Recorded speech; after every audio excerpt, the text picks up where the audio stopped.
On a appelé cette planète la Terre. C'est peut-être la plus grande erreur de nomenclature de l'histoire humaine. Parce que la Terre, ce n'est pas de la Terre, c'est de l'eau. Des océans qui couvrent plus des 2/3 de la surface. Des nuages qui en transportent des milliers de milliards de tonnes. Des glaciers qui en emprisonnent des quantités colossales aux pôles. L'eau est partout ici, dans chaque organisme vivant, dans chaque pierre, dans l'air que vous respirez en ce moment. Mais voilà ce que personne ne dit, ce que les manuels scolaires passent sous silence. La Terre est en réalité la planète rocheuse la plus sèche du système solaire. Et toute cette eau qui recouvre presque tout, selon toutes les lois connues de la physique planétaire, n'aurait jamais dû être là. Parce que voici le paradoxe que personne ne nous enseigne à l'école. On appelle cette planète la Terre, la planète de la roche, du sol, de la boue. Mais si on devait la nommer d'après ce qu'on voit vraiment depuis l'espace, ce serait la planète eau. Les océans couvrent plus des 2/3 de la surface. Les nuages emportent des milliers de milliards de tonnes en suspension. Les glaciers en emprisonnent des quantités colossales aux pôles. L'eau est partout, dans chaque organisme vivant, dans chaque pierre, dans l'air que vous respirez en ce moment. Alors le problème, c'est que selon toutes les lois de la physique et de la chimie qui gouvernent la formation des planètes, la Terre n'aurait jamais dû en avoir autant. En réalité, si on compare la Terre aux autres planètes rocheuses du système solaire, on découvre quelque chose de vertigineux. La Terre est en fait la planète rocheuse la plus sèche du système solaire en proportion de sa masse. Toute l'eau qui fait de nous une planète bleue ne représente qu'une infime fraction de notre masse totale. Imaginez un ballon de football. Si la Terre était ce ballon, toute l'eau de tous nos océans, de toutes nos rivières, de tous nos glaciers réunis, ne représenterait qu'un film humide à sa surface. Une fine pellicule, presque invisible. C'est tout. C'est ça, la Terre bleue. Mercure, Mars, Vénus, elles sont sèches. Mais elles sont sèches parce que c'est la norme pour les planètes qui se forment près d'une étoile. La règle du système solaire interne, c'est la sécheresse. Et pourtant, la Terre a de l'eau liquide en surface, ce qui est une aberration absolue dans l'histoire de la formation planétaire. Et non seulement elle en a, mais elle en a juste assez pour recouvrir la quasi-totalité de sa surface, sans en avoir trop pour noyer les continents, et sans en avoir trop peu pour que les océans disparaissent. Cette quantité est un miracle d'équilibre. Un équilibre qui n'aurait pas dû se produire. Alors la question qui hante les scientifiques depuis des décennies, la question qui fait débat dans les plus grandes revues scientifiques du monde en ce moment même, c'est celle-là. D'où vient cette eau? Qui l'a apportée? Comment a-t-elle survécu à une naissance planétaire qui aurait dû tout évaporer? Et surtout, pourquoi la Terre et pas ses voisines? La réponse, c'est une histoire qui commence à l'aube du système solaire, traverse des collisions cataclysmiques, des astéroïdes voyageurs et des minéraux cachés à des centaines de kilomètres sous nos pieds. Et cette réponse change tout ce qu'on pensait savoir sur notre place dans l'univers. Mais avant d'entrer dans cette histoire, arrêtons-nous un instant sur la substance elle-même. Parce que l'eau n'est pas une molécule ordinaire. Et comprendre à quel point elle est bizarre vous aidera à comprendre pourquoi sa présence sur Terre est une double anomalie. Si vous voulez rester au cœur de ces mystères et ne rien manquer des autres enquêtes scientifiques que nous menons chaque semaine sur cette chaîne, abonnez-vous maintenant et activez la cloche. Et avant de continuer, dites-nous dans les commentaires de quelle ville vous nous regardez et quelle heure il est chez vous en ce moment. On adore voir d'où vient notre communauté. Et si cette vidéo vous touche, si vous voulez nous aider à continuer ce travail, il y a un lien en description pour nous soutenir avec un don. Chaque contribution, même petite, nous permet de produire des vidéos encore plus ambitieuses. Revenons à l'eau. Imaginez que vous posez un glaçon sur une table. Il fond. Devant vous, vous avez maintenant un verre d'eau froide. Simple, non? Mais ce qui se passe dans ce verre est en réalité l'une des choses les plus extraordinaires que la physique connaisse. La glace flotte. Ce n'est pas une évidence. C'est une anomalie profonde. Dans presque tous les autres matériaux connus, la forme solide est plus dense que la forme liquide. Prenez du fer fondu. Le fer solide coule au fond. Prenez du plomb fondu. Pareil. Pour la quasi-totalité des substances de l'univers, quand elles gèlent, elles se contractent, deviennent plus denses et coulent. L'eau fait le contraire. La glace est moins dense que l'eau liquide. Elle gonfle légèrement en gelant et elle flotte. Cette propriété semblait anecdotique, mais elle a sauvé la vie sur Terre des centaines de millions de fois. Parce que si la glace coulait, les lacs et les océans gèleraient par le fond. Pendant les grandes glaciations, toute l'eau de la planète se serait solidifiée jusqu'au fond des océans. La vie aquatique aurait été anéantie. Mais parce que la glace flotte, elle forme une couche isolante à la surface, et l'eau liquide survit en dessous. Sous la banquise arctique, à plusieurs dizaines de mètres sous la glace, la vie continue. Des bactéries, des poissons, des écosystèmes entiers prospèrent dans une obscurité et un froid que nous ne pouvons qu'imaginer.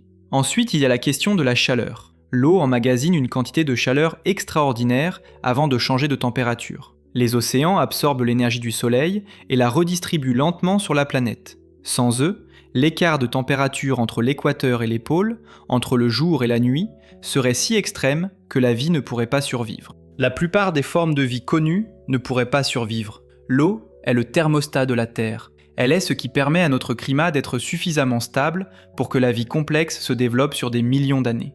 Et puis, il y a sa capacité à dissoudre presque tout. L'eau est ce qu'on appelle un solvant universel. Elle transporte des nutriments, des ions, des molécules organiques. Elle est le milieu dans lequel toutes les réactions biochimiques de votre corps ont lieu en ce moment même. Sans elle, les protéines ne se formeraient pas. Les cellules ne pourraient pas échanger de l'information, le métabolisme s'arrêterait. La vie est fondamentalement une chimie de l'eau. Si l'eau avait les propriétés physiques qu'elle devrait avoir selon les prédictions théoriques, si elle bouillait à moins 80 degrés comme les molécules similaires de taille comparable, elle aurait disparu en vapeur depuis longtemps. Il n'y aurait plus d'océan, juste un nuage de gaz épars autour d'une planète aride. Ce sont les liaisons hydrogènes entre les molécules d'eau qui changent tout. Ces liaisons exceptionnellement fortes pour une molécule si simple font que l'eau reste liquide à des températures où elle devrait être gazeuse, et qu'elle présente toutes ses propriétés qui semblent conçues exprès pour accueillir la vie. Mais voilà le nœud du problème. Pour avoir tout ça, cet équilibre parfait, ce thermostat planétaire, ce solvant universel, il faut d'abord que l'eau soit là, en quantité suffisante, sous forme liquide, et maintenue ainsi pendant des milliards d'années. Et la Terre, selon tout ce qu'on comprend de la physique planétaire, n'aurait jamais dû y parvenir. Pour comprendre pourquoi, il faut remonter au tout début. Remonter à l'époque où notre système solaire n'existait pas encore, où la place qu'occupe aujourd'hui notre Terre n'était qu'un tourbillon de poussière et de gaz en rotation autour d'un jeune soleil encore instable. Il y a environ 4,5 milliards d'années, le système solaire est un endroit chaotique et brutal. Un disque de gaz et de poussière tourne autour du soleil naissant. Dans ce disque, les particules se percutent, s'agglomèrent, grossissent. Les plus grandes deviennent des planétésimaux, de petits corps rocheux de quelques kilomètres. Puis ils continuent à s'agréger, à fusionner, à se percuter, jusqu'à former des planètes embryonnaires. La prototerre est en train de naître. Et c'est un enfer. Chaque fois qu'un rocher massif s'écrase sur la surface, il libère une énergie fantastique. La surface de la jeune Terre est couverte d'un océan de magma en fusion, rouge et incandescent, comme une bille de métal portée à blanc. Les températures à la surface dépassent largement 1000 degrés. Dans cet environnement, n'importe quel volatile, n'importe quelle molécule légère comme l'eau, le méthane, l'ammoniac, est immédiatement évaporée. Il n'y a aucune chance que l'eau reste en surface. Elle s'échappe dans l'espace avant même d'avoir pu s'accumuler. Mais la jeune Terre a un autre problème encore plus fondamental. Elle se forme au mauvais endroit. Dans tout disque protoplanétaire, il existe une frontière invisible qu'on appelle la ligne des glaces, ou ligne de gel. En deçà de cette ligne, vers l'étoile centrale, il fait trop chaud pour que la glace survive. Les molécules d'eau restent à l'état gazeux et ne peuvent pas s'incorporer dans les roches en formation. Au-delà de cette ligne, vers l'extérieur, il fait suffisamment froid pour que la glace se forme et se mêle à la poussière rocheuse. C'est dans cette région froide que les corps riches en eau, comètes, astéroïdes glacés, chondrites carbonées, se forment naturellement. La Terre se forme de l'autre côté, du côté chaud, du côté sec. Les roches qui constituent la prototerre sont des roches typiques de la zone interne du système solaire. Des silicates, du fer, du nickel. Des matériaux qui supportent la chaleur intense du Soleil. Mais de l'eau ? Non. Les matériaux constitutifs de la Terre primitive sont aussi secs que du sable dans un désert. Les analyses des météorites qui proviennent de la région de formation de la Terre, des roches appelées chondrites à anstatite, montrent une teneur en eau infime, à peine 1 pour 1000 de leur masse. Si on prend ces matériaux, qu'on les assemble pour former la Terre, et qu'on attend, on n'obtient pas de planète bleue. On obtient une boule rocheuse, aride, ressemblant davantage à la face cachée de Mercure qu'à notre monde. Et pourtant, quelque chose s'est passé. Il y a environ 4,4 milliards d'années, c'est-à-dire très peu de temps après la formation de la Terre à l'échelle géologique, de minuscules cristaux de zircon commencent à se former dans la croûte. Ces minuscules cristaux de zircon commencent à se former dans la croûte primitive qui se refroidit lentement. Ces cristaux sont extraordinaires. Ils sont presque indestructibles. Certains ont survécu jusqu'à aujourd'hui, retrouvés en Australie dans une région appelée Jack Hills. Et quand on les analyse avec les techniques les plus précises dont nous disposons aujourd'hui, on y trouve quelque chose d'inattendu. La signature chimique de ces zircons indique clairement qu'ils se sont formés en présence d'eau liquide. De l'eau liquide sur la surface de la Terre, moins de 150 millions d'années après la formation de la planète. Comment est-ce possible ? Comment de l'eau a-t-elle pu apparaître sur une planète qui s'est formée sèche, dans une zone trop chaude pour retenir des volatiles, avec une surface initialement en fusion totale. C'est là que le vrai mystère commence. Et la réponse implique une guerre de théories qui secoue la communauté scientifique depuis plus de 50 ans. Deux camps s'affrontent. Le premier dit que l'eau était déjà là, enfouie dans les roches primitives, relâchée par les volcans à mesure que la planète se refroidissait. Une sorte de dégazage lent, comme un tissu gorgé d'eau qui sèche progressivement. Le second dit que l'eau n'était pas là du tout, et qu'elle a été livrée de l'extérieur, apportée par des corps venus des régions froides du système solaire. Le problème, c'est que les deux camps ont des arguments solides, et pour les trancher, les scientifiques ont mis au point une technique qui tient presque de la magie, l'empreinte digitale isotopique de l'eau. Imaginez un sommelier qui reçoit un verre de vin sans étiquette. Il ne peut pas lire le château, ni l'année, mais il goûte, il sent, il analyse, et il vous dit l'origine, la région, parfois même le domaine. L'eau fonctionne exactement comme ça. Chaque source d'eau, comète, astéroïde, roche volcanique, porte une composition chimique légèrement différente. Plus précisément, un ratio particulier entre deux formes d'hydrogène. L'hydrogène ordinaire, léger, et le deutérium, son cousin 2 fois plus lourd. Ce rapport, qu'on appelle le D sur H, est une carte d'identité. Il ne ment pas. Et en le mesurant dans les océans terrestres, puis en le comparant aux différentes sources candidates, les géochimistes peuvent remonter à l'origine de notre eau, comme on remonte à l'origine d'une tache de sang sur une scène de crime. Le verdict sur le dégazage volcanique est tombé en premier. L'idée semblait évidente. Les volcans crachent de la vapeur d'eau en permanence, la terre primitive en était couverte, donc la vapeur s'est condensée en pluie. La pluie a rempli les bassins, les océans se sont formés. Dans les années 70, c'était la théorie officielle, propre, logique, économique. Mais les mesures ont compliqué le tableau. Le DH de l'eau volcanique correspond assez bien à celui des océans, signe que le dégazage a joué un rôle réel. Sauf que les modèles montrent que le manteau n'aurait pas pu en libérer assez pour remplir tous les océans. Il manque de la matière, il manque de l'eau. Et si une autre source n'a pas compensé, l'équation ne ferme pas, ni uniquement dedans, ni uniquement dehors. La réalité est plus complexe. Et c'est là que les comètes sont entrées en scène, acclamées par toute la communauté scientifique. Acclamées par toute la communauté scientifique comme les coupables parfaits, elles venaient des régions les plus froides du système solaire. Elles étaient constituées à près de 80% de glace, elles traversaient la zone interne en direction du Soleil, et certaines frappaient les planètes en chemin. Le scénario s'écrivait tout seul. Des milliers de comètes s'abattent sur la jeune Terre pendant des centaines de millions d'années, chacune libérant de l'eau au moment de l'impact. Les océans se forment. Parfait. Puis les sondes spatiales ont mesuré le D sur H des comètes. Et tout s'est effondré. La mission Giotto avait mesuré le rapport D sur H dans la comète de Halley dès la fin des années 80. Il était 2 fois plus élevé que dans l'eau des océans terrestres. Pas un peu différent, 2 fois. Ce n'est pas la même signature. Si la Terre avait été remplie d'eau de comètes, nos océans auraient un rapport D sur H bien plus élevé que ce qu'on mesure. Le compte ne tombe pas juste. La mission Rosetta de l'Agence spatiale européenne a vécu un moment historique. Pour la première fois dans l'histoire de l'humanité, une sonde spatiale a accompagné une comète pendant plus de 2 ans dans son voyage autour du Soleil. Pendant des centaines de jours, l'orbiteur Rosetta a tourné autour de la comète 67P/Churyumov-Gerasimenko, que les scientifiques appellent affectueusement Chury, et l'a scruté sous toutes les coutures. En novembre 2014, le petit atterrisseur Philae s'est posé à sa surface dans une épopée technique mémorable. Et quand les instruments ont mesuré le rapport D sur H dans la glace de Chury, le résultat a confirmé ce que Giotto avait montré pour Halley. 2 fois trop élevé, là encore. Les comètes qui viennent du nuage d'Oort, les régions les plus lointaines et les plus froides du système solaire, ne peuvent pas être à l'origine de la majorité de l'eau terrestre. C'est établi. Mais il y a une nuance importante, et c'est ce qui maintient le débat en vie. Toutes les comètes ne se ressemblent pas.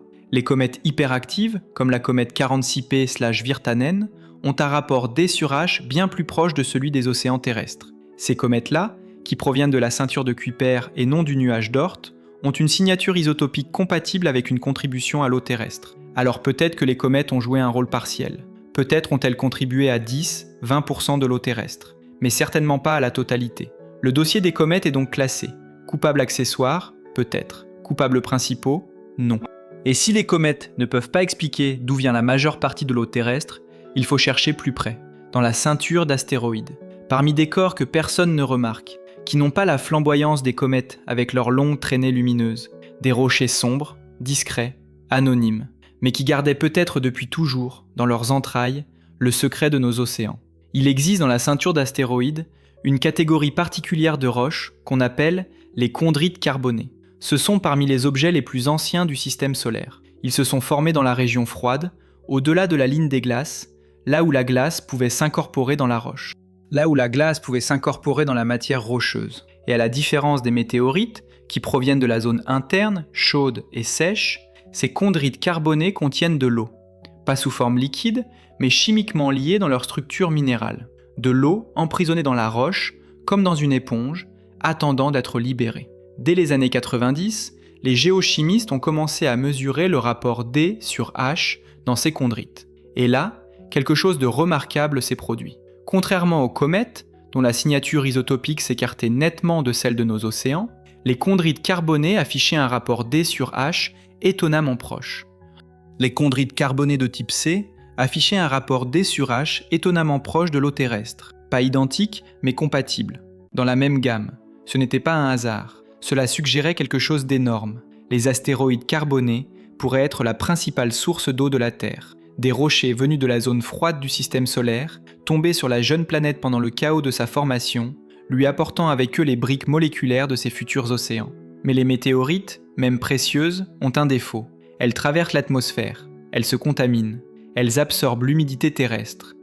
Pour être vraiment certain que la composition d'un astéroïde est celle qu'il avait à l'origine, avant tout contact avec la Terre, il faudrait aller le chercher directement, prélever des échantillons dans l'espace, dans des conditions stériles, et les ramener sans contamination.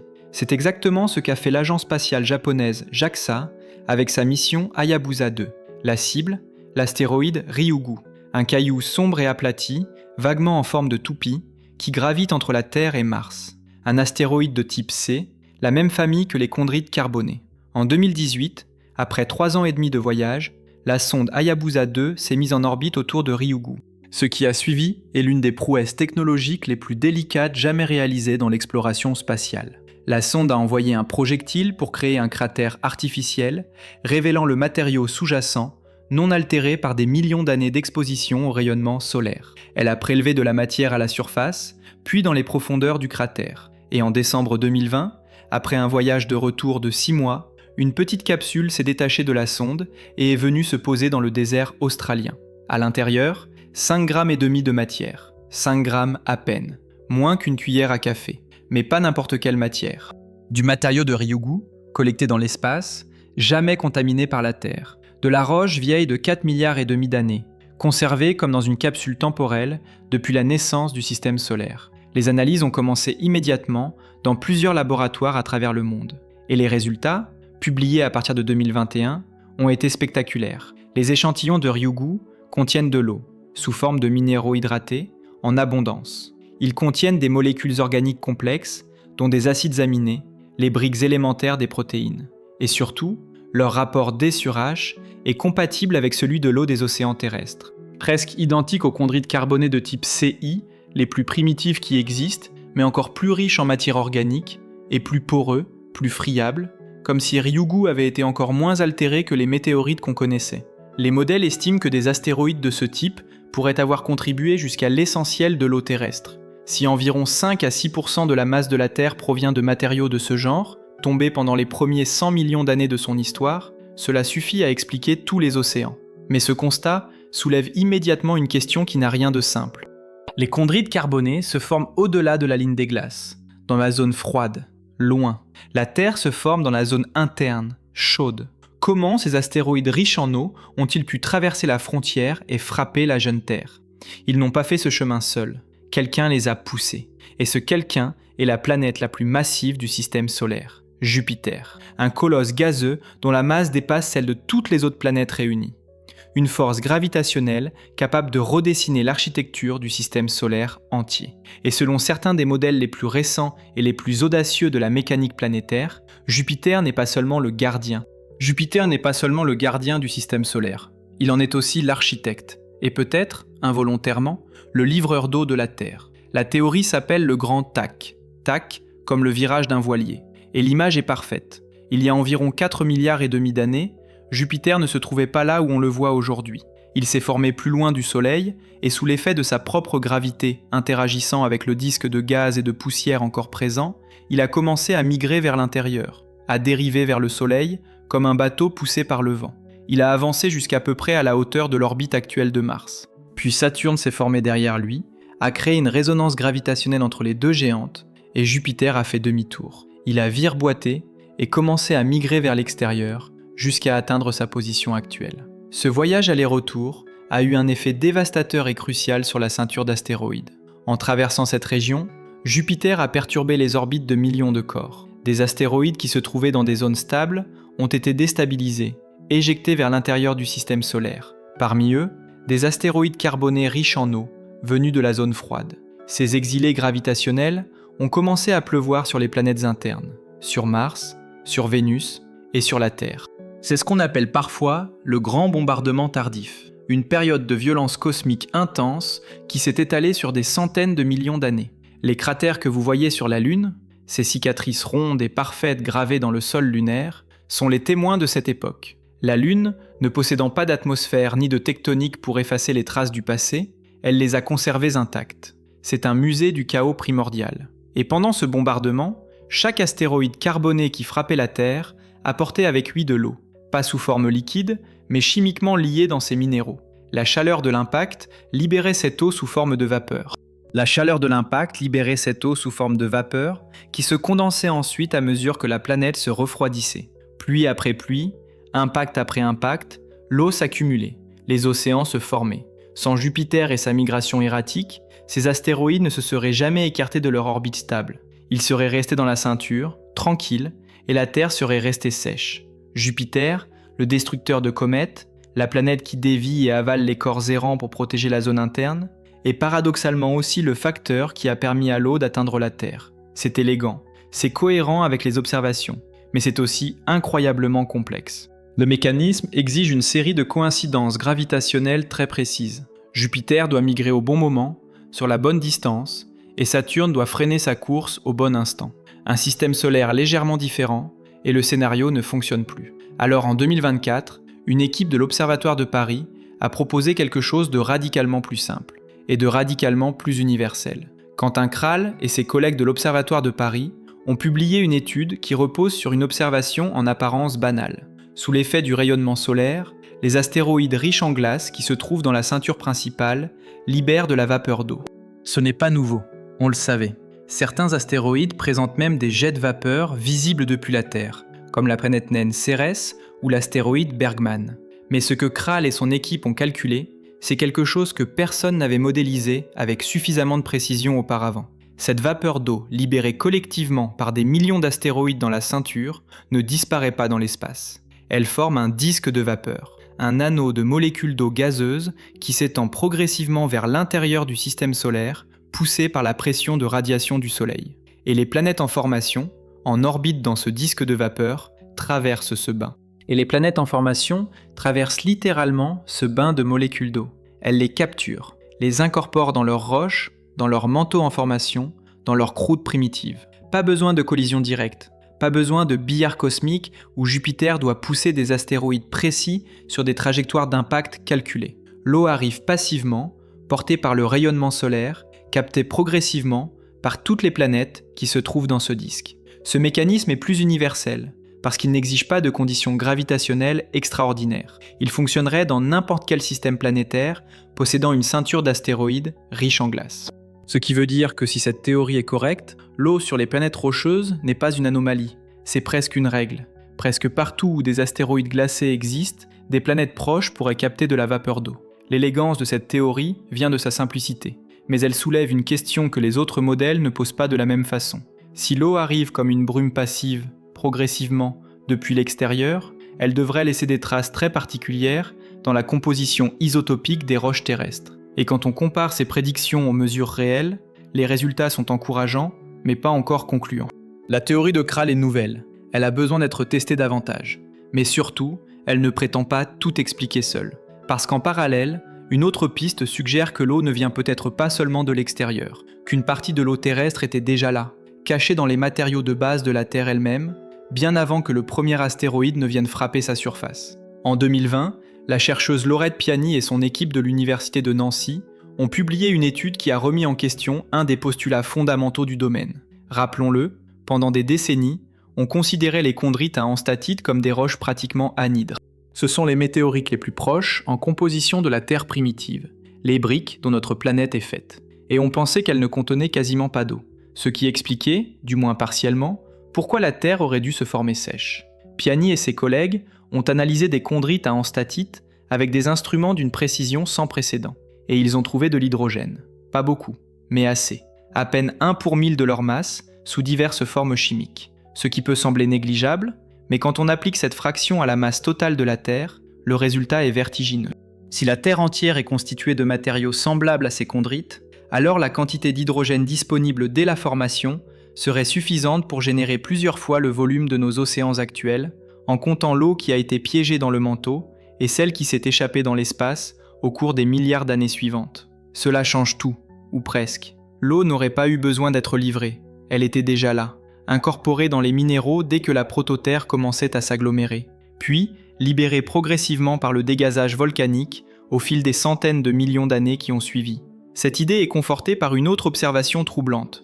Les modèles du disque protoplanétaire montrent que même dans la zone interne, chaude, les molécules d'eau gazeuse du disque pouvaient être adsorbées à la surface des grains de poussière silicatée. Pas en grande quantité, mais de manière continue. Les planétésimaux en formation capturaient cette vapeur d'eau et l'incorporaient dans leur structure cristalline. Pas de la glace, de l'eau chimiquement liée dans la roche.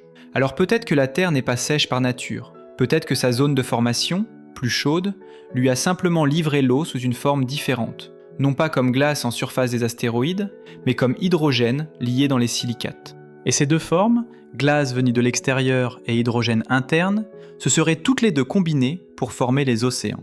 La réalité est probablement un mélange, un peu de dégazage interne, un peu d'astéroïdes carbonés, un peu de vapeur capturée depuis le disque protoplanétaire. Chaque source a contribué sa part, mais il manquait encore un événement dans ce tableau. Un événement si violent, si total, qu'il a littéralement reconfiguré la planète en quelques heures. Un événement sans lequel la Lune n'existerait pas, et sans lequel la Terre serait peut-être une planète très différente aujourd'hui. Il y a environ 4,5 milliards d'années, la prototerre change.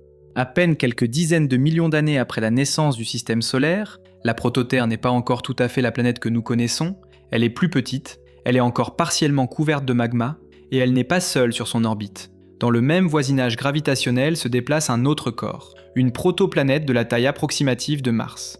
Les scientifiques l'ont appelée Theia, un nom tiré de la mythologie grecque. Theia était la titanide mère de Sélénée, déesse de la Lune. Et le choix du nom n'est pas un hasard. Theia et la prototerre partagent approximativement la même orbite depuis des millions d'années. Mais les perturbations gravitationnelles des autres planètes en formation finissent par déstabiliser cet équilibre précaire. Les deux corps se rapprochent, puis entrent en collision. Ce qui se passe ensuite est au-delà de tout ce que l'esprit humain peut visualiser directement. L'impact se produit à une vitesse vertigineuse. Les deux corps fusionnent en quelques heures. L'énergie libérée est telle que les deux planètes sont partiellement vaporisées. Un anneau de débris en fusion se forme autour de la prototerre. En quelques dizaines de millions d'années, ces débris s'agglomèrent pour former la Lune. Cette théorie de l'impact géant est aujourd'hui la plus largement acceptée. Pour expliquer la formation de la Lune. Elle est soutenue par les analyses des roches lunaires ramenées par les missions Apollo, dont la composition en oxygène est remarquablement similaire à celle de la Terre, ce qui indique que les deux corps partagent une origine commune. Mais en 2025, une équipe de l'université de Berne, dirigée par des chercheurs dont les travaux ont été publiés dans les principales revues de géochimie, a ajouté une dimension nouvelle à ce tableau. En analysant les rapports isotopiques du manganèse et du chrome dans les roches terrestres et lunaires, ils ont fait une découverte. Deux éléments qui se comportent différemment selon les conditions de température et de pression lors d'un impact. Ils ont pu reconstituer avec une précision inédite les caractéristiques de Theia. Et ce qu'ils ont trouvé est remarquable. Theia se serait formée non pas dans la zone interne du système solaire, mais plus loin, au-delà de la ligne des glaces, dans la région riche en volatiles. Ce qui signifie que Theia était probablement une planète beaucoup plus riche en eau et en matière volatile que la prototerre. Et lors de la collision, ces volatiles, l'eau, le carbone, l'azote, ont été mélangés de force dans le manteau terrestre. En une seule collision cataclysmale, Theia a livré de l'eau. Theia aurait livré à la Terre une partie significative de ses océans futurs. Le timing isotopique, calculé à partir de la désintégration radioactive du manganèse en chrome, une horloge géochimique d'une précision extraordinaire, place cet impact à environ 4,560 milliards d'années, soit dans les tout premiers temps du système solaire. Ce qui rend cet événement encore plus vertigineux, c'est sa singularité statistique. Pour que Theia apporte de l'eau de la zone froide vers la Terre, il a fallu qu'elle se forme au bon endroit, qu'elle dérive vers la bonne orbite, qu'elle entre en collision avec la prototerre au bon moment. Et que cette collision soit suffisamment puissante pour mélanger les volatiles dans le manteau sans les expulser totalement dans l'espace. Changer l'un de ces paramètres, et soit Theia passe sans frapper, soit la collision est trop violente et l'eau s'échappe, soit l'impact se produit trop tôt, quand la planète est encore trop chaude. C'est un tir à l'arc dans l'obscurité. Qui a touché la cible? Alors voilà où nous en sommes. L'eau de la Terre vient peut-être de plusieurs sources en même temps. Des minéraux hydratés dans les matériaux de base, des astéroïdes carbonés perturbés par Jupiter, de la vapeur d'eau capturée depuis le disque primitif, et d'un impact colossal. Toutes ces théories ont des preuves, toutes ont des failles, et la plupart ne s'excluent pas mutuellement. Mais toutes ces théories ont un angle mort. Elles parlent de l'eau que nous voyons, en surface, dans les océans, dans les rivières. Aucune ne dit ce qui se passe en dessous. Et ce qui se passe en dessous est peut-être la découverte la plus stupéfiante de toute cette histoire. En 2009, un géologue brésilien examine un diamant trouvé dans l'état de Minas Gerais. Le diamant en lui-même est banal, brun, de faible qualité commerciale. Mais à l'intérieur, emprisonné comme une bulle de temps dans la structure cristalline, il y a une inclusion minuscule. Un fragment d'un autre minéral, bleu, pas plus grand qu'un grain de sable. Ce fragment a voyagé depuis des profondeurs inaccessibles, remonté à la surface, porté par les éruptions volcaniques profondes qui créent les pipes kimberlitiques, ces conduits verticaux qui traversent la croûte terrestre à toute vitesse et livrent les diamants depuis les entrailles de la planète. Ce minuscule grain bleu met 5 ans à être identifié avec certitude. En 2014, l'équipe du géophysicien Graham Pearson, de l'Université d'Alberta, publie le résultat. C'est de la ringwoodite, un minéral qui n'existe pas à la surface de la Terre, les conditions de pression nécessaires à sa formation. Les conditions de pression nécessaires à sa formation ne se trouvent qu'entre 400 et 660 km de profondeur. Jamais, aucun échantillon naturel de ringwoodite n'avait été tenu entre des mains humaines. Et cette ringwoodite contient de l'eau, chimiquement liée dans sa structure cristalline, à hauteur d'environ 1,5% de sa masse. Cela peut paraître insignifiant, 1,5%. Mais imaginez maintenant que cette ringwoodite n'est pas un grain isolé, qu'elle est le minéral dominant dans une zone entière du manteau terrestre, appelée la zone de transition, qui s'étend sur des centaines de kilomètres d'épaisseur tout autour de la Terre. Si cette zone entière contient de la ringwoodite avec cette teneur en eau, alors la quantité d'eau stockée là-dedans dépasse plusieurs fois le volume total de tous les océans de surface. Plusieurs fois, pas une fraction, plusieurs fois. Ce qui veut dire que la surface de la Terre, ses 5 océans, ses lacs, ses rivières, ses nappes phréatiques, pourrait n'être que la couche supérieure d'un système hydraulique planétaire d'une ampleur que nous commencions à peine à mesurer. En dessous, une quantité d'eau colossale est emprisonnée dans des minéraux sous pression, dans une obscurité totale, à des températures et des pressions qui rendent tout accès direct impossible. Et cette eau profonde n'est pas statique, elle circule, lentement, sur des dizaines de millions d'années, mais elle circule. Le mécanisme est lié à la tectonique des plaques. Quand une plaque océanique plonge sous une plaque continentale, dans ce qu'on appelle une zone de subduction, elle emporte avec elle les sédiments hydratés de la croûte. Ces sédiments descendent, la pression augmente. Quand ils atteignent la zone de transition, l'eau est libérée des minéraux superficiels et intégrée dans la ringwoodite. L'eau de surface entre dans le manteau. Puis, de l'autre côté du cycle, la chaleur profonde remonte sous forme de panaches magmatiques. Ces panaches fondent la roche de la zone de transition. La ringwoodite se transforme en d'autres minéraux incapables de retenir autant d'eau. L'eau est expulsée, incorporée dans le magma et remonte vers la surface lors des éruptions volcaniques. Sous les volcans des dorsales océaniques, au fond de l'océan, de l'eau profonde refait surface. C'est un cycle lent, silencieux, immense. De l'eau qui descend dans la terre avec les plaques et qui remonte avec le volcanisme. Un circuit qui dure des dizaines de millions d'années et qui régule peut-être, sur ces échelles de temps géologiques, la quantité d'eau disponible en surface. Ce cycle signifie aussi quelque chose d'important pour notre compréhension de l'histoire terrestre. L'eau que vous buvez aujourd'hui a peut-être déjà été dans le manteau.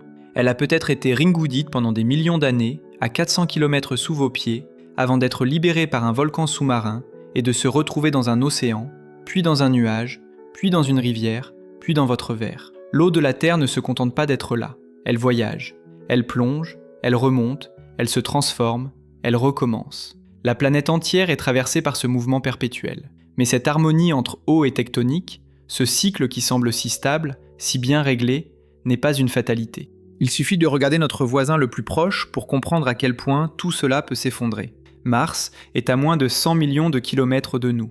Et Mars, autrefois, avait de l'eau. Il y a 3,5 milliards d'années, Mars est une planète différente de celle que l'on connaît. Son atmosphère est plus dense, sa surface est plus chaude. Et à sa surface, de l'eau liquide coule. Des rivières creusent des vallées. Des deltas se forment là où des cours d'eau se jettent dans des bassins fermés. Des minéraux d'altération, argile, sulfate, carbonate, se déposent en couches épaisses, exactement comme sur Terre dans des environnements humides. Les rovers Curiosity et Perseverance ont roulé sur ces dépôts. Ils ont photographié des sédiments stratifiés que seule l'eau peut former. Il ne fait plus aucun doute dans la communauté scientifique, Mars a eu de l'eau liquide en abondance pendant des centaines de millions d'années. Alors qu'est-ce qui a tout détruit ? La réponse tient en une seule chose, le champ magnétique. La Terre est protégée par un bouclier invisible, généré par le mouvement du fer liquide dans son noyau externe. Ce champ magnétique dévie le vent solaire, ce flux continu de particules chargées crachées par le Soleil, et l'empêche d'atteindre directement l'atmosphère. Sans ce bouclier, l'atmosphère s'échappe. Sans ce bouclier, les particules solaires arrachent les molécules légères de l'atmosphère une par une, les envoient dans l'espace. Mars a perdu son champ magnétique. Probablement entre 3 et 4 milliards d'années, son noyau s'est refroidi, la convection du fer liquide s'est arrêtée et le dynamo planétaire s'est éteint. Sans protection magnétique, le vent solaire a commencé son travail de sape. Lentement, inexorablement, les molécules d'atmosphère se sont évaporées dans l'espace. La pression atmosphérique a chuté, la température de surface avec elle. L'eau liquide ne pouvait plus exister en surface. À pression trop faible, elle bout ou elle gèle directement. La mission MAVEN de la NASA, en orbite autour de Mars depuis 2014, a mesuré directement ce phénomène. Elle a observé des aurores martiennes, preuve que le vent solaire interagit directement avec l'atmosphère sans être dévié. Elle a mesuré le taux de fuite atmosphérique. Et elle a trouvé une preuve isotopique remarquable dans l'atmosphère martienne actuelle. Le rapport entre l'hydrogène lourd et l'hydrogène ordinaire est environ 6 fois plus élevé sur Mars que sur Terre. Ce déséquilibre s'explique simplement. L'hydrogène léger s'est échappé en premier, laissant derrière lui une atmosphère enrichie en deutérium. Mars a perdu son eau dans l'espace pendant des milliards d'années. Aujourd'hui, Mars conserve de l'eau sous forme de glace au pôle, et probablement dans son sous-sol. Mais ses océans ont disparu. Sa surface est une étendue froide, aride, balayée par des vents de poussière rouge. Un désert planétaire qui porte encore les cicatrices d'une époque où il avait de l'eau, de la chaleur, et peut-être les conditions nécessaires à la vie. Avoir de l'eau ne suffit pas, il faut la garder. Et pour ça, il faut un bouclier magnétique, une atmosphère dense, une planète encore active en son cœur. Mars n'avait pas les ressources internes pour maintenir tout ça sur le long terme. Elle était trop petite, et un corps plus petit perd sa chaleur interne plus vite. Mais si Mars offre le scénario du corps trop petit qui perd tout progressivement, il existe un autre scénario, celui du corps presque identique à la Terre qui perd tout catastrophiquement, en quelques centaines de millions d'années à peine. Ce scénario a un nom, Vénus. Sur le papier, Vénus est notre jumelle. Même taille, presque. Même masse, à peu de choses près. Même composition rocheuse, formée au même endroit dans le système solaire interne. Pendant les premières centaines de millions d'années, les deux planètes ont probablement eu des destins comparables. Atmosphère dense, température modérée, et selon certains modèles climatiques, des océans liquides qui auraient pu durer. Des océans liquides qui auraient pu durer près d'1 milliard d'années. Sur Terre, c'est le temps qu'il a fallu pour que la vie microbienne apparaisse et commence à modifier l'atmosphère. Ce qui s'est passé sur Vénus à cette époque, on ne peut pas le voir directement. Sa surface a été recouverte et redessinée par un volcanisme intense il y a moins d'1 milliard d'années, effaçant les archives géologiques anciennes. Mais les modèles climatiques racontent une histoire cohérente, et elle est terrifiante. À un moment donné, peut-être à cause d'une période de volcanisme intense qui a saturé l'atmosphère de dioxyde de carbone, peut-être simplement parce que le Soleil devenait plus lumineux, parce que le Soleil devenait progressivement plus lumineux, la température à la surface de Vénus a commencé à monter, juste un peu, assez pour que l'eau en surface s'évapore légèrement plus vite qu'elle ne se condensait. La vapeur d'eau s'est accumulée dans l'atmosphère. Or, la vapeur d'eau est elle-même un gaz à effet de serre puissant. Plus il y en a, plus la planète retient la chaleur. Plus il y en a encore. Le mécanisme s'est emballé comme une boucle sans frein. Les océans de Vénus se sont évaporés. entièrement, en quelques dizaines à quelques centaines de millions d'années. Quand l'eau de surface a disparu, les rayons ultraviolets du Soleil ont attaqué les molécules de vapeur d'eau. Les rayons ultraviolets ont attaqué les molécules de vapeur d'eau dans la haute atmosphère, les brisant en hydrogène et en oxygène. L'hydrogène, trop léger pour être retenu par la gravité de Vénus, s'est échappé dans l'espace. L'oxygène a réagi avec les roches. Il ne reste aujourd'hui sur Vénus aucune trace d'eau libre. Sa surface est à une température où le plomb fond. Sa pression atmosphérique est telle qu'elle écrase les sondes spatiales en moins d'1 heure. Les 4 atterrisseurs soviétiques Venera, qui ont réussi à se poser dans les années 70 et 80, ont envoyé des images et des données pendant quelques dizaines de minutes. Puis le silence. La planète les a détruits, l'une après l'autre, méthodiquement. Et voilà ce qui donne le vertige. La Terre se trouve à peine plus loin du Soleil que Vénus. Si notre orbite avait été infiniment différente, si la Terre avait reçu juste un peu plus d'énergie solaire, quelques pourcents de plus, le même emballement aurait pu se déclencher ici. Nos océans auraient disparu, notre hydrogène se serait échappé. La Terre serait aujourd'hui une Vénus. Nous sommes dans la zone habitable par la marge la plus fine, et aucune loi physique ne garantissait que cette marge serait respectée. Mais peut-être que quelque part, à des dizaines d'années-lumière d'ici, une autre planète a trouvé le même équilibre, ou un équilibre encore plus spectaculaire. En juillet 2024, une équipe internationale d'astronomes a publié des résultats obtenus avec le télescope spatial James Webb sur une exoplanète qui avait déjà retenu l'attention de la communauté scientifique, LHS 1140b. Cette planète se trouve dans la constellation de la Baleine, à une distance telle que la lumière met 48 ans pour faire le voyage depuis là-bas jusqu'ici. Elle est environ 1,5 fois plus grande que la Terre et environ 5,5 fois plus massive. Et elle orbite dans la zone habitable de son étoile, une naine rouge, froide et stable. Ce qui rend LHS 1140b exceptionnel. Ce qui rend LHS 1140b exceptionnel, c'est ce que les observations de James Webb ont révélé sur sa composition. L'analyse de la lumière stellaire filtrée à travers son atmosphère lors de ses transits montre que la planète a perdu son enveloppe de gaz léger, l'hydrogène et l'hélium primaires qui entourent les planètes géantes à leur naissance. Ce qui reste semble être une atmosphère plus dense, potentiellement riche en azote ou en dioxyde de carbone, les composants d'une atmosphère secondaire semblable à la nôtre. Et surtout, les modèles de densité de LHS 1140b indiquent que cette planète contient une fraction d'eau extraordinaire. Entre 10 et 20% de sa masse totale pourrait être de l'eau. Comparé avec la Terre, toute notre eau représente à peine 0,02% de notre masse. LHS 1140b serait un monde d'eau. Un monde où l'eau n'est pas une fine pellicule à la surface, mais une composante fondamentale de la structure planétaire elle-même. Certains modèles suggèrent un océan global recouvert d'une épaisse couche de glace, avec peut-être une zone liquide en dessous, maintenue par la chaleur interne, comme les océans liquides qu'on suppose sous la glace d'Europe, la Lune de Jupiter, mais à l'échelle d'une planète entière. Si cette eau est liquide en surface ou à faible profondeur, cela change tout. Si cette eau est liquide en surface ou à faible profondeur, si cette planète possède une atmosphère stable et une source d'énergie suffisante pour maintenir les conditions propices à la chimie organique, alors LHS 1140b serait la première planète potentiellement habitable en dehors du système solaire pour laquelle nous aurions des indications concrètes, pas des suppositions, des données mesurées par l'instrument le plus puissant que l'humanité ait jamais lancé dans l'espace. Les observations continuent. La communauté scientifique est prudente, et c'est normal. Il reste des incertitudes importantes sur la composition réelle de l'atmosphère, sur la température de surface, sur la stabilité de l'étoile. Mais LHS 1140b est aujourd'hui le candidat le plus sérieux à l'habitabilité extrasolaire que nous ayons identifiée. Et si une planète océan peut exister là-bas, à 48 années-lumière, alors quelque chose change dans la façon dont on regarde notre propre planète. Parce que LHS 1140b soulève une question que les scientifiques ne peuvent plus esquiver.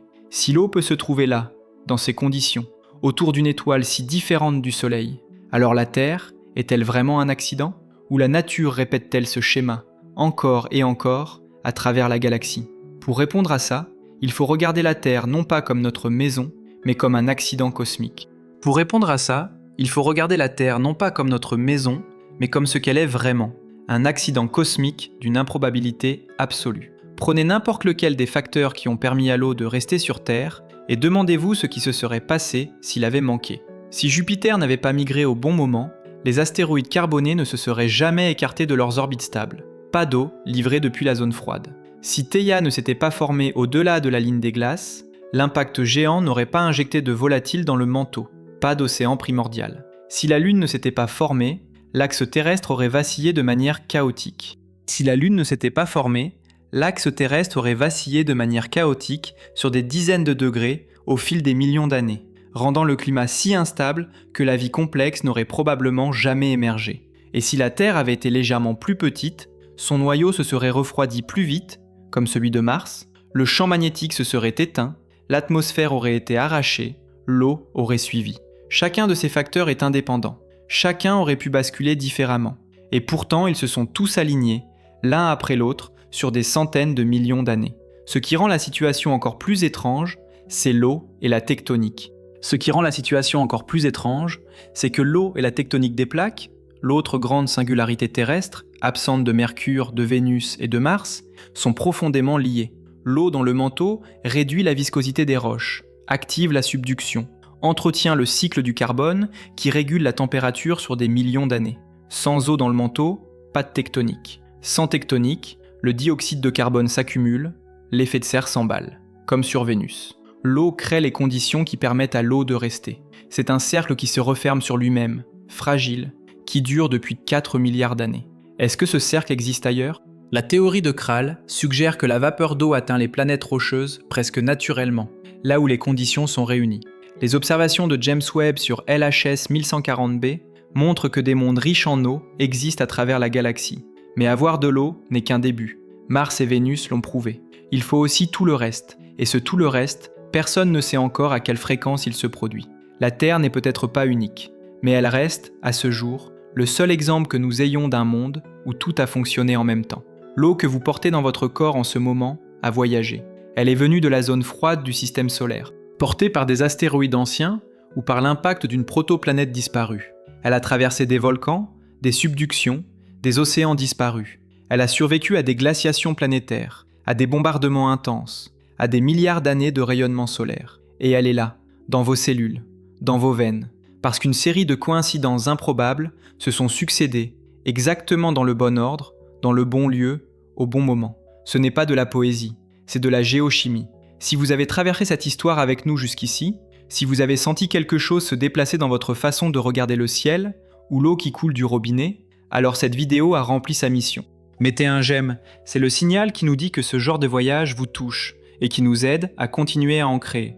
Abonnez-vous si ce n'est pas encore fait, pour ne rater aucune de nos prochaines explorations. Et si vous voulez soutenir concrètement ce travail, il y a un lien en description pour nous faire un don. Chaque contribution, aussi petite soit-elle, nous permet de produire des vidéos encore plus ambitieuses, encore plus profondes. Et dites-nous dans les commentaires de quelle ville vous regardez cette vidéo et quelle heure il est chez vous en ce moment. On adore découvrir d'où vient notre communauté. On se retrouve très bientôt.